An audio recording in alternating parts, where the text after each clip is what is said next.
My dear brothers and sisters in Christ, on the 29th of June, we keep the feast of Saints Peter and Paul, or rather a solemnity.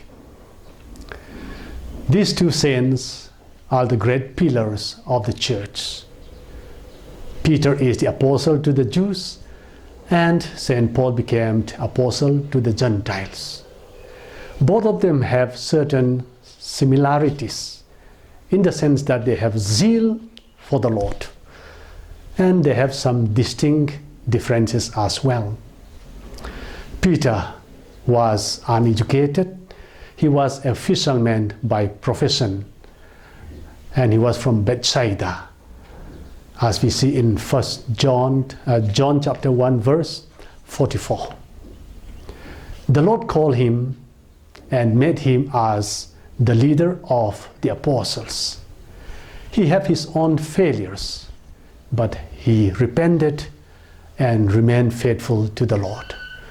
At Pentecost, he gave a fantastic sermon that converted 3,000 people. A great achievement. Paul, on the other hand, was born in Tarsus and was among the Gentiles, but he had great zeal for his tradition and faith. So he persecuted the Christians. And as we all know, he was converted on his journey to Damascus, and he met the Lord and became an apostle to the Gentiles, going to the ends of the world, or to the known world at that time, to proclaim the good news. Both of them were deeply rooted in their culture, so much so that openness to other culture was not easy. In Acts chapter 8, Paul was so much zeal for his culture that he persecuted the Christians. And Peter in Galatians chapter 2 had to be reprimanded by Paul because he was in a way afraid to be among the Gentiles in the presence of messengers from St. James in Jerusalem. But because of their faith, they changed and they were open to other cultures. In Acts chapter 10, we see Peter's encounter with Cornelius and telling the Jews that God does not make any distinction between the Jews and the Gentiles. And in Acts chapter 15, Paul took up the leadership to prevent circumcision for the Gentile converts.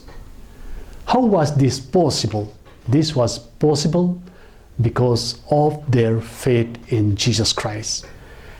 With faith, they purified their culture in which they were deeply rooted, and they were opened to other cultures. They teach us that we too should be rooted in our culture, and we must use our faith to purify and challenge our own culture. And in that way, we can be opened to other cultures. Rootedness in our own culture is necessary to be able to be open to other cultures. Without being rooted in our own culture, sometimes if we are open to other cultures, we can be uprooted. Therefore, we have the gospel message that will make us to be rooted deeply in our culture and to embrace other cultures. May the feast of these two great saints strengthen us to follow their examples, to have zeal for the Lord, and to purify our cultures with the gospel message, and to be open to other cultures. God bless us all.